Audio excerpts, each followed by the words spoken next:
Hey, welcome to a new episode of the Arter Project podcast. I'm your host, Nick Arter, and today we're joined by Bea Chan of Sisters in Psychedelics. Bea is also the host of the Liberated Leader podcast, and she established Sisters in Psychedelics to pretty much just be a community for women involved in the psychedelic space. And she's actually planning for an upcoming conference in Vancouver this September as well. Bea, how are you doing today? I'm great. Thanks so much, Nick, for having me on. Yes, absolutely. I appreciate you joining the show. I wanted to have you on to speak a little bit about Sisters and Psychedelics. A lot of what we cover on this podcast are minorities that are making waves with the space. Came across Sisters and Psychedelics, and it's really, really cool, what you guys are doing and building a strong community of women within the space. Could you talk a little bit about the origins of your organization and what made you start the project? Yeah, 100%. So we started last November. And it is mid-July now. So what is that, like 8 months or so ago? So we're relatively new. We're super, super grassroots. And how it all started is I was abroad. I actually went back. I was born and raised in Canada, but I went to Asia and I was actually there for quite a few years, really just being on my own ancestral land, learning about my own family history, my culture, being more fluent in the language and all that type of stuff. And I was introduced to psychedelics while I was abroad. Wow. Yeah. So I had the pleasure of sitting with medicine in different ceremonies in Thailand, in Taiwan, in That's Mexico, incredible. and all that type of stuff. Yeah. And so during COVID, I came back home and I realized I wasn't actually quite ready to be back yet. And so I hopped down to Mexico at that time because as a digital nomad, that was the hot spot. It still is actually. It still is. No quarantine, no testing, right? You just get complete freedom there. And so I was actually able to spend 7 months there, really diving in deep with the indigenous tribes and going to Huautla, Oaxaca, and going, taking medicine like ayahuasca and 5-MeO-DMT, and really just soaking in myself in a community of people who are very spiritually open and curious. And I learned a lot about set and setting and safety and dosage and intention, like the right way to use psychedelics. And so my time in Mexico was up and I came back to Vancouver. And at that time, I was just like, I need to find my tribe. Like, where are my people? Right? Because I found it really difficult as I kind of call myself a colored person, as a person of color to I don't have that outlet to express to my parents, my family, my close friends about this world that I'm part of, because culturally it's just so shunned. Yeah. It's just so stigmatized, right? It's like, you're doing drugs. Like, no, you need to get off that right now. And they won't even hear it. They won't even be open-minded enough to even have a discussion about, you can use it in a very positive way. So with that, I was trying to look for a women-focused community within the psychedelic ecosystem. Couldn't find one. I met my co-founder, Dana Harvey, at that time. She was looking for the same thing. And so we were just like, why don't we just throw up a meetup event and see what happens? And the first meetup was back in November. We had 15 all random strangers, all women, come over to my house for a potluck dinner. And we just laughed and cried and shared stories about our healing journeys the whole entire night. And that's literally how it started. That is absolutely incredible. Particularly, the story about being, in Asia and having the opportunity to assume to plant medicine with indigenous tribes. That's such a unique experience that not many people, really get to experience the authentic nature of psychedelics. Can you describe perhaps just one particular experience, with a particular tribe or a particular trip that you had? Yeah. So just a correction there. In Asia, I wasn't with the indigenous tribes. Okay. Most of that was actually done in Mexico. And so actually, I just got back from Mexico. I did a couple of trips, but I just got back from Mexico at the beginning of June. And so I was there for 2 months this time and actually went to Huautla, Oaxaca, which is where the Mazatecan indigenous people are. Yeah. And I sat in ceremony with the Mazatecan magic mushrooms there. So that was really interesting. Incredible.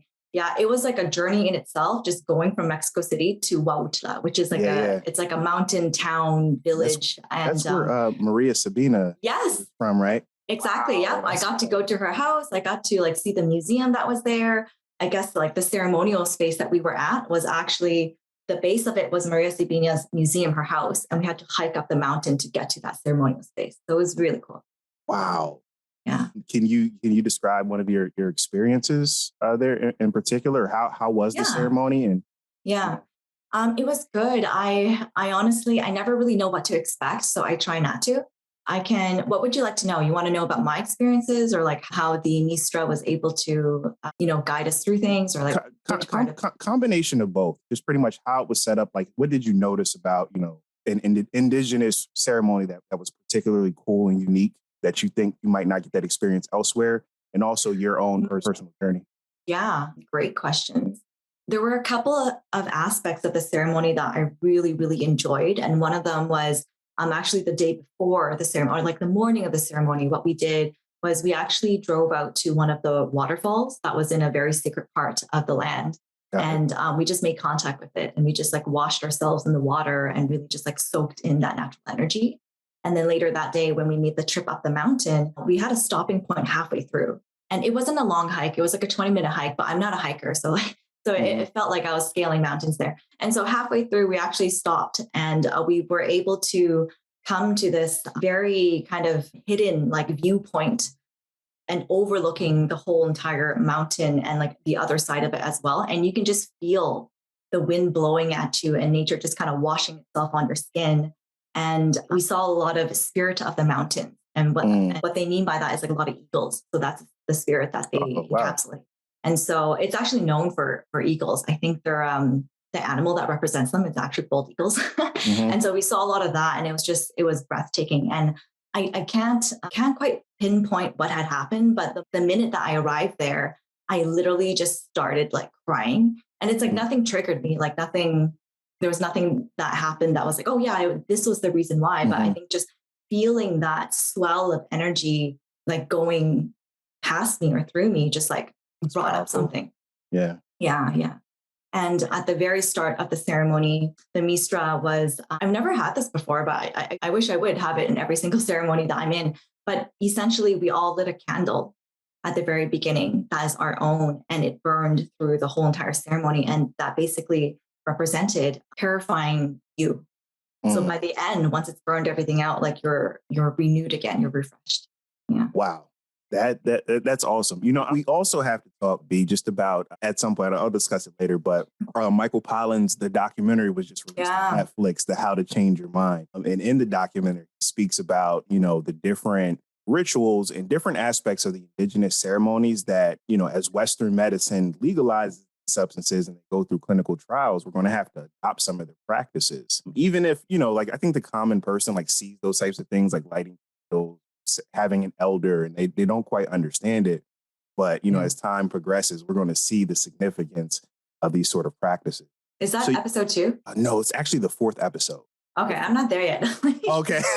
Don't spoil it for me, Nick. I'm kidding. I will. Yeah, the 4th episode. It's really cool. It's really cool. And we hope that, I know all of us in the community hope that helps with the whole destigmatization. So, all right. So now getting back to, you guys, you organized the meetup. You guys talked about developing this community. You talk about some of the work that you've completed since starting Sisters in Psychedelics? Yes, 100%. So it was our first meetup back in November. And really fast forward 8 months, we just started launching a whole bunch of different things. So we were the first in Vancouver to launch a women's only integration circle. Oh, wow. And after that, we started hosting BIPOC sharing circles online that I host. And my partner, Dana, hosts our psychedelic professionals sharing circle. So this is all for women. In addition to that, we also have like once a month socials and or workshops. So for example, the one in June that we put on was actually about conscious dream work, how to use plants, not necessarily psychedelic, but plants in general to enhance your dreams. And that was super interesting, very much, earth medicines and like being with nature and that type of vibe. And the month before that, we actually had a registered counselor lead us through a workshop on early childhood recollection. So like very diverse, not all, psychedelic focus, but within the healing modality streams.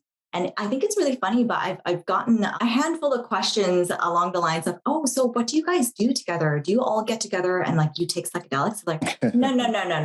Yeah. Do you know how much responsibility that is to like have to hold the space and be responsible for strangers you've never met before? It's like, no. You can do that at home by yourself. Yeah. And then leading up to a summit that's happening here in Vancouver, September 10th. This is our first summit. It's going to be one of the pillar events that we'll have every year moving forward.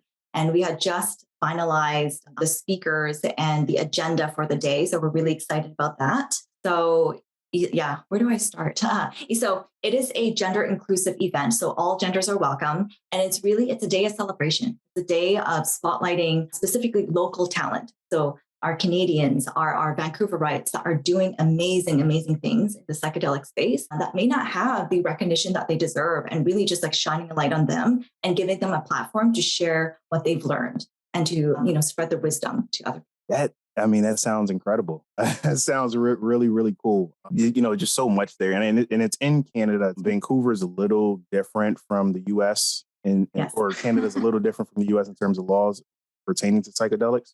So it sounds dope.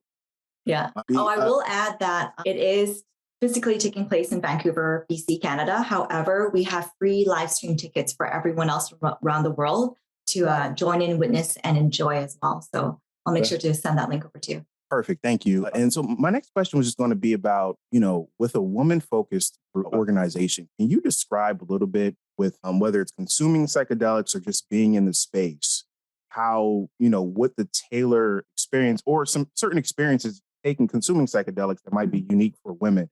I know I spoke about it in one of my other videos. Black men, there's a constant fear sometimes because of the war on drugs.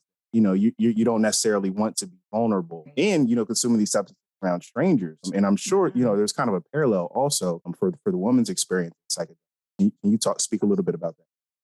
Yeah, I know that there's a certain subset of our audience that I can't speak to intelligently enough because I'm not one of them. But I can share with you like moms.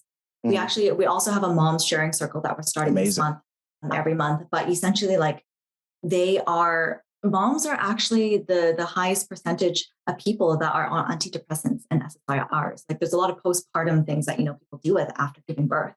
And so microdosing on psilocybin acid or whatever medicine actually really helps them. And their fear of it is actually around, oh, will my kids be taken away from me if somebody finds out that I do this? Will my husband or my partner not be in agreement or in resonance with this and not want me to do it? But like, how do I convince them of the fact that like, this is actually good for me and my mental health and my physical? So there's a lot of like nuances there that because I'm not a mom myself, I can't fully relate to. But, putting myself in their shoes and being empathetic about that, I'm like, yeah, that's a huge deal. That's a huge hurdle to go through. Yeah, 100%. I actually read an article recently about microdosing mom. And that is a phenomenon that is starting to gain steam that I only think that's going to grow 100%. Can you, so also just getting back to Summit and getting back to the Sisters of Psychedelics, do you guys do any type of criminalization efforts, or are you guys doing any type of legislation pushes as well? No, we're not. I guess when we first started it, it was really just like, we just want a sisterhood. We just want to make friends and hang out with people. And community. We just want to have a community. And so we never had that in mind. I don't think that's in our immediate plans either, but who knows what the future will bring type of a thing. And I think also because I do feel like I'm in a little bubble in Vancouver where it's basically decriminalized here. Like we have, I don't know how many, like 10 psilocybin dispensaries. Yeah, right? It's crazy. And so it's just like, well, what are we? There's nothing to, fight for in a way. So it's like, okay. Yeah. Yeah, that's how DC is also. And I'll tell you, going into a store and seeing psilocybin mushrooms, it's nuts. It's really insane just how far we've. Now, as far as future goals, you were explaining to me earlier about you guys intend to start different chapters across Canada and the United States. Can you talk a little bit about that? Yes, 100%. So our focus right now is on birthing the summit on September 10th. And then afterwards, we'll switch our attention over to there. But essentially, it really wasn't even something that we intentionally put out there. It was actually our members, or what we call our sisters, told us, hey, this is amazing what you're doing. How do I have something like this in my home city? Can I start a chapter? So they're putting up their hand to tell us that this is something that they want. And so we started a form, just kind of collecting information to see who's interested and things like that. And I actually just counted today, we have 15. Amazing. 15 women. So 15 different cities all across, mostly just North America for now, across the US and Canada, who wants to, grow our brand and really grow our sisterhood. And yeah, that's something that we'll be looking into strategically and like logistically how to roll out in the fall. Yeah, that's really cool. Yeah. That's really cool. Just getting everyone, all of us in this space is right. We have these transformative experiences, understand the significance of these compounds. And it's just like, you just want to talk to others who get it also, right? You Yeah. just want to be in a community, be a part of others who like understand, because it's truly, life-changing experiences that folks have on these substances. Can you talk about, I know you mentioned earlier about the stigmatization, obviously, when you're discussing with your friends and family, what you're, into. Can you talk about any other, or if that is, just the challenges of running Sisters in Psychedelics, or challenges that you guys encounter? That's a very good question. Thanks for that, Nick. Something that I noticed recently, and I guess it has always been there, but I just never paid too much attention to it, is, there are a lot of people who are still in the psychedelic closet, so to speak, right? And because, I don't know, they don't want their family or friends to know, or, work can't find out, or else, they might get shunned, or that there might be some repercussions. And it does hinder us in a sense of, oh, when we're doing events, we can't take pictures and post it because then that will expose our identity. So it's like, okay, 100%. well, how do we show people what we're doing if we can't actually Can't show participate? people. Yeah, exactly. Actually, Yeah. can't show people. Yeah. Yeah.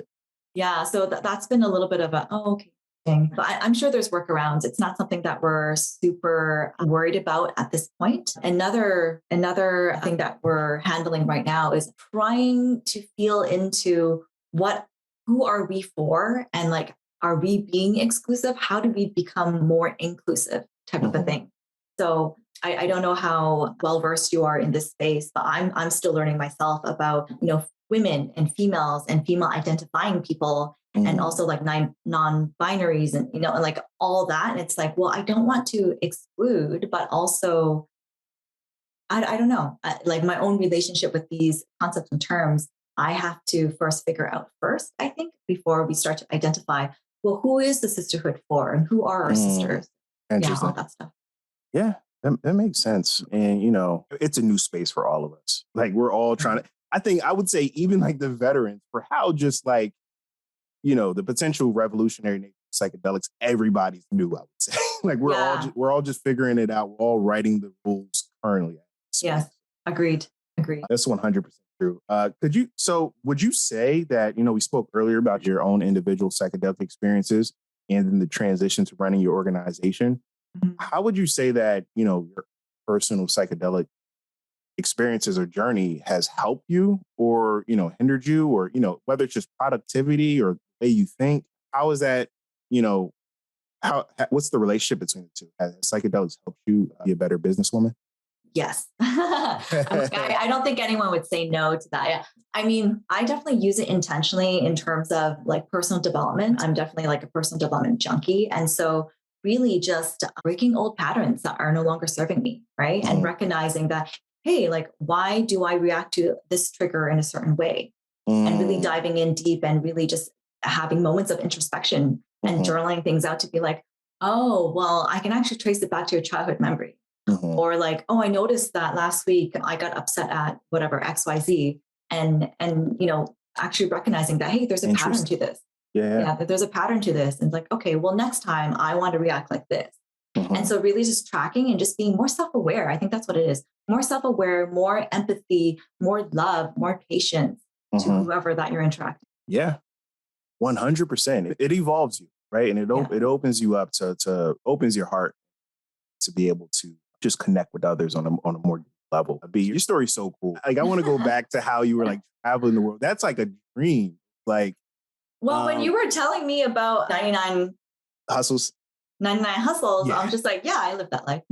yeah, the digital nomad lifestyle. Yeah. So I want to go back to that just a little bit. Just talk more. Well, first, all right, you haven't mentioned yet quite how you were first even introduced to psychedelics. How were you introduced to this? Yes. I feel like most people, I was in the wrong setting, right? So I lived in Thailand for about a year on and off. And I was in Chiang Mai because that's the digital nomad capital. It once was anyways. I don't know if it still is now. And really close to Chiang Mai, about a couple hours drive up north, there is this little hippie town called Pai.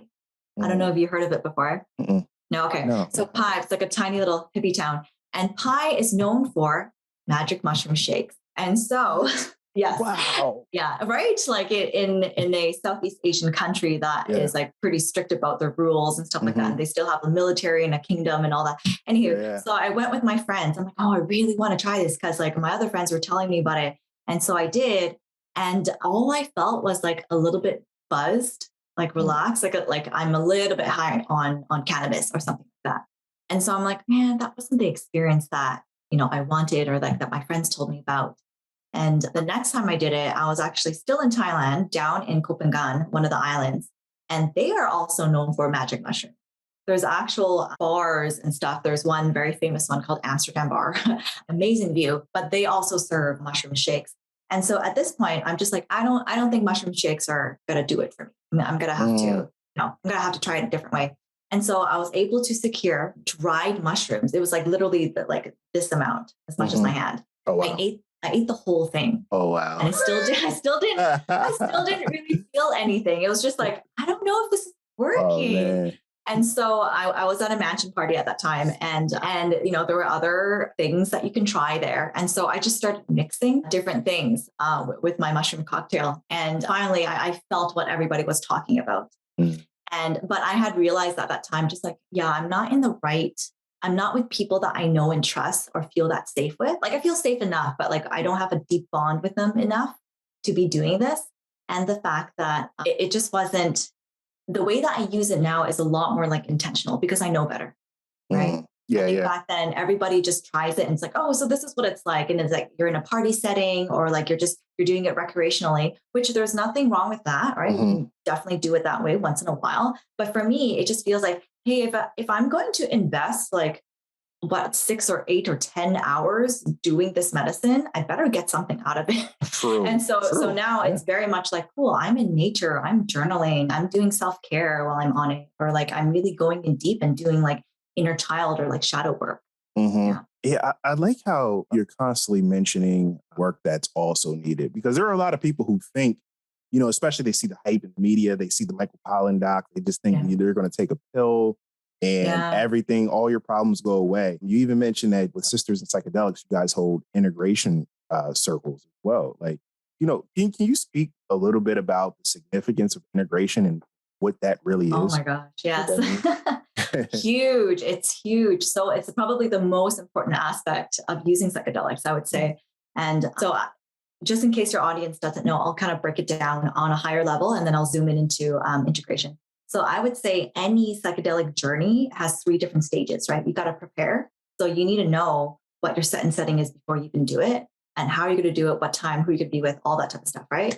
And then you actually have the journey itself. So on the day of, where are you going to be, like, what are you going to be doing and all that type of stuff. And then afterwards, integrating what you learned in your journey into your daily life for sustained change. And that happens over years, if not decades. Like this is like a lifelong journey. And something that I learned maybe in the last year or so, it's like, oh, I was in a situation where I'm like, I knew this lesson. Why did I have to go through it again? And I realized that like these lessons comes in layers and cycles. Just because you know the first level of it doesn't mean you necessarily know like the deeper level of it. So it comes back to you. And which is why you need to be integrating, like, kind of on a regular basis. Yeah, 100%. It's just how to make the seamless, I guess, just transition from that psychedelic world into the real practical world as well. And there's some work that people need to do. Psychedelics aren't just a magic pill that's going to fix all your issues. Yeah, 100%. And I would say, even though your mind on plants, I think it's a beautiful production. I do get a little sense of feeling that like they're positioning psychedelics as that magic pill. And I wish, and maybe season 2, they'll be a little bit more, forthcoming about, okay, well, this is like the downside of using that. And this is all the other things that come with it when you're using it.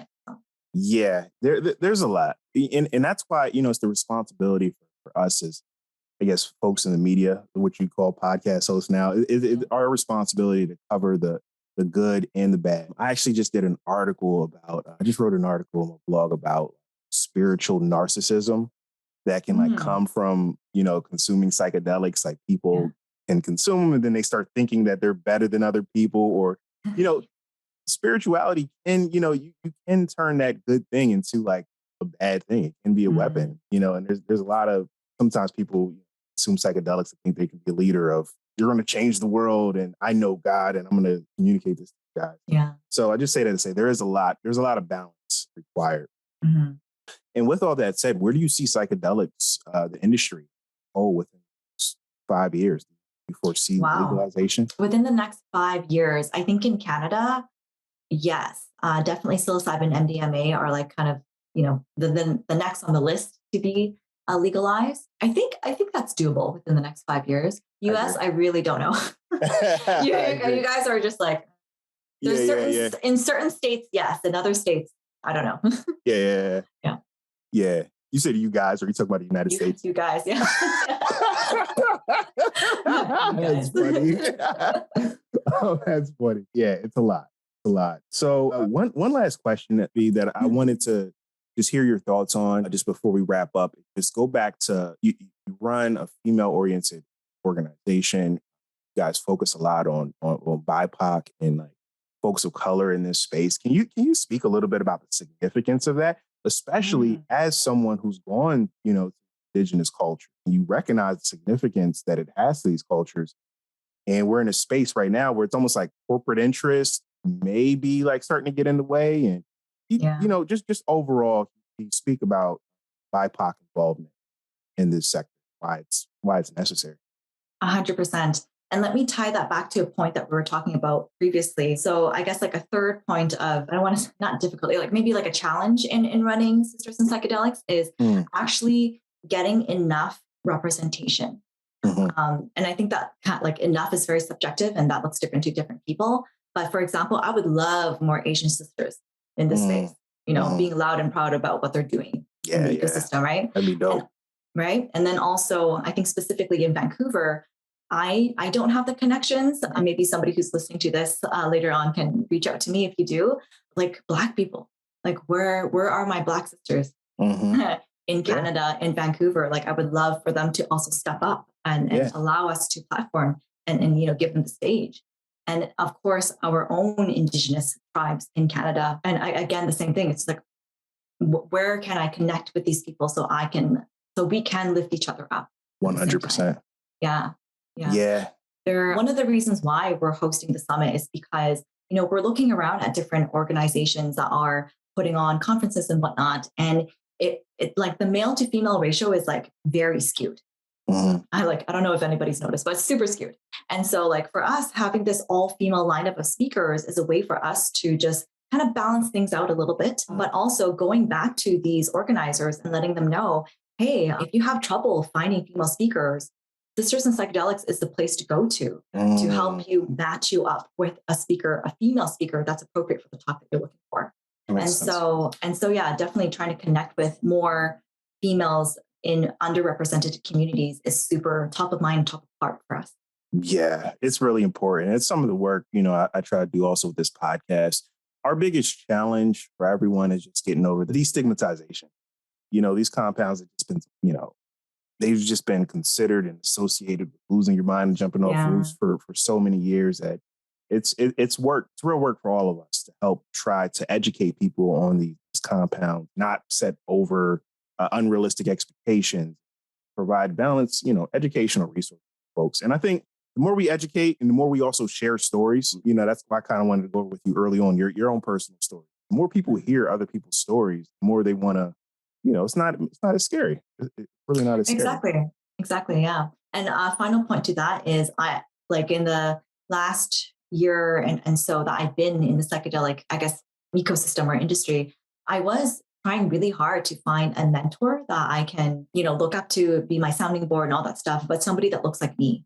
So Mhm. like a elder Asian person, Yeah, yeah, right? yeah. And like it's far and few between. And I haven't been able to connect with somebody that I really align with or that resonates with me. And so I came to the conclusion that like there are other people who look like me that are probably looking for the same thing and can't find it. And, please, number one, come in contact with Sisters in Psychedelics. And number two, really just kind of owning the fact that there isn't one out there. Not that I'm saying I want to be one, but it's like, okay, this means I need to put myself out there and let other people who look like me know that, hey, it's okay.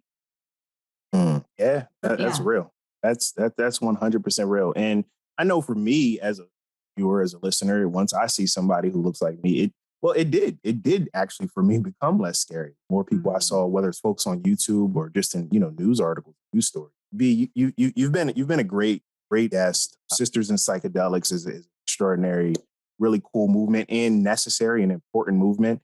And I'm so glad took time out from your schedule to chat with me today. So I really appreciate it. My pleasure. Can you just tell the listeners and our audience where they can find you, where your links? 100%. So we have our website, sistersinpsychedelics.org. You can find us on LinkedIn and Instagram at Sisters in Psychedelics. Those are the only two mediums that we're actively on right now. And you can also find us on Meetup. That's where all of our events are still hosted.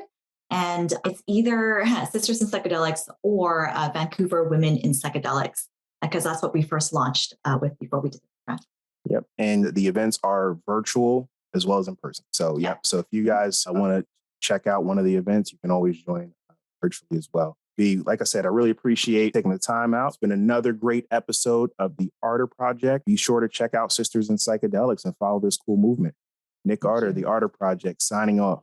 Peace.